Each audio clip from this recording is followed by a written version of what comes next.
Hello friends, welcome to GK academy. আজকে আমি তোমাদের জন্য ভারতীয় সংবিধানের আরেকটি নতুন পর্ব নিয়ে হাজির হয়েছি, পর্ব 2। তো চলো বেশি দেরি করব না, খুবই গুরুত্বপূর্ণ কোশ্চেন আছে। চলো দেখো আজকের প্রথম কোশ্চেন কি আছে। প্রথম কোশ্চেন আমাদের, ভারতীয় সংবিধানের রচনার জন্য গঠিত সংবিধান সভার অন্তর্বর্তী চেয়ারম্যান কে ছিলেন, অর্থাৎ অস্থায়ী চেয়ারম্যান কে ছিলেন? Option number A BN Rao, option number B Sachchidananda Sinha, option number C Rajendra Prasad, option number D KM Munshi.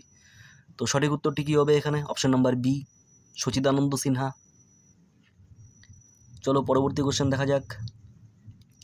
ভারতীয় সংবিধান কার্যকর হওয়ার দিন কোন ঘটনা পালিত হয়? এ স্বাধীনতা দিবস, বি সংবিধান দিবস, সি প্রজাতন্ত্র দিবস, ডি আইন দিবস। তো সঠিক উত্তরটি কী হবে? অপশন নাম্বার সি প্রজাতন্ত্র দিবস, 26শে জানুয়ারি 1950। চলো পরবর্তী কোশ্চেন যাওয়া যাক। ভারতীয় সংবিধানে ধর্মনিরপেক্ষ শব্দটি যুক্ত হয় কবে?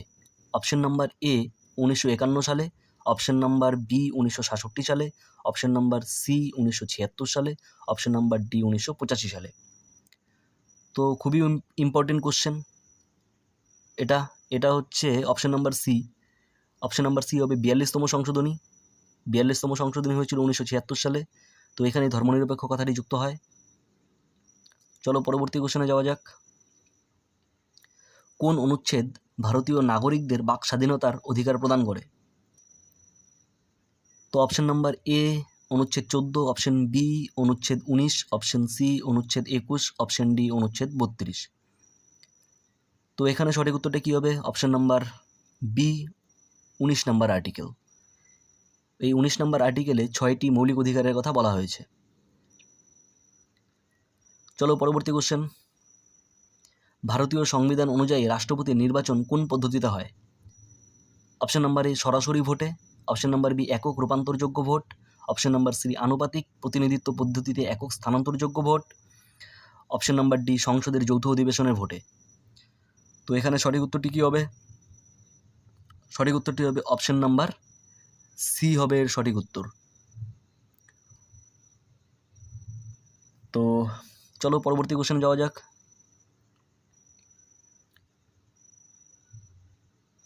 মৌলিক কর্তব্যগুলিকে সংবিধানে সংযোজন করা হয়েছিল কিভাবে? অপশন এ নতুন অনুচ্ছেদ সংযোজন করে, অপশন বি মৌলিক অধিকার অংশে সংযুক্ত করে, অপশন সি প্রস্তাবনায় যোগ করে, অপশন ডি সংবিধানের চতুর্থ ভাগে। তো মৌলিক কর্তব্য 51 এতে আছে, আর্টিকেল নাম্বার 51A মৌলিক কর্তব্যের কথা বলা হয়েছে, এবং 51A কত নাম্বার অংশে আছে? Part 4A। ঠিক আছে, তো এখানে সঠিক উত্তর হবে সংবিধানের চতুর্থ ভাগে।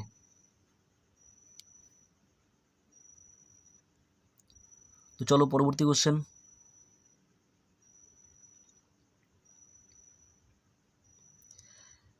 জরুরি অবস্থার সময় কোন মৌলিক অধিকার স্থগিত করা যেতে পারে না?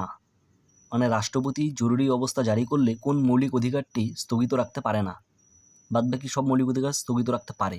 তো একটা মৌলিক অধিকার, যেটা একটা আর্টিকেল, সেটা মৌলিক অধিকারকে স্থগিত রাখতে পারে না।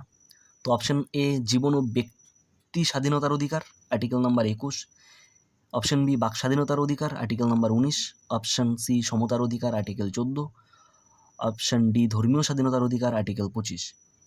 তো এখানে সঠিক উত্তরটি কী হবে? আর্টিকেল নাম্বার 21, মানে অর্থাৎ অপশন এ হয়ে যাবে এখানে সঠিক উত্তর।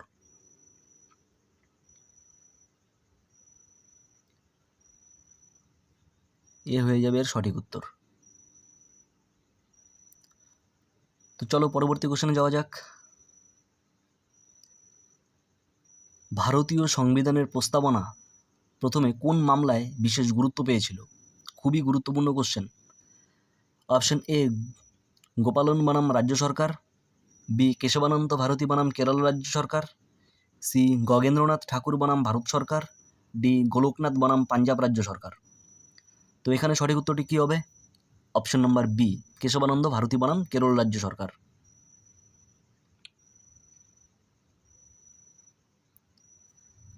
তো চলো পরবর্তী কোশ্চেনে যাওয়া যাক। ভারতীয় সংবিধান অনুযায়ী ভারতের রাষ্ট্রপতি পদত্যাগ করলে কার কাছে পদত্যাগপত্র জমা দেবেন? অপশন এ প্রধানমন্ত্রী, option B Lok Sabha speaker, option C উপরাষ্ট্রপতি, অপশন ডি ভারতের প্রধান বিচারপতি। তো এখানে সঠিক উত্তরটি কী হবে? সি উপরাষ্ট্রপতি। উপরাষ্ট্রপতির কাছে রাষ্ট্রপতি পদত্যাগ জমা দেবে যদি পদত্যাগ করতে চায়। চলো পরবর্তী কোশ্চেন। ভারতের প্রথম উপরাষ্ট্রপতি কে ছিলেন? A Zakir Hussain, B Sarvepalli Radhakrishnan, C V V Giri, D Rajendra Prasad. তো এখানে সঠিক উত্তর কী হবে? Option number B Sarvepalli Radhakrishnan. এই সর্বপল্লী রাধাকৃষ্ণন ভারতের প্রথম উপরাষ্ট্রপতি ছিলেন। চলো আজকে তোমাদের জন্য কোশ্চেন, তোমরা আমাকে কমেন্টে উত্তর করবে ভারতীয় সংবিধানের কোন অনুচ্ছেদে আইনের সমতা বা ইকুয়ালিটি বিফোর ল নিশ্চিত করা হয়েছে। অপশনগুলো দেখে নাও। অনুচ্ছেদ 14, অনুচ্ছেদ 15, অনুচ্ছেদ 21, অনুচ্ছেদ 32। তো এই ছিল আজকের কোশ্চেন। তোমরা আমাকে কমেন্টে জানাবে এটার উত্তর কী। আর ভিডিওটি যদি ভালো লেগে থাকে তাহলে লাইক, কমেন্ট এবং শেয়ার করে রাখবে। আর আমাকে সাবস্ক্রাইব করে বেল আইকনটি ক্লিক করে রাখবে, যাতে আমি ভিডিও ছাড়তেই তোমাদের কাছে খুব সহজেই ভিডিও পৌঁছে যায়। চলো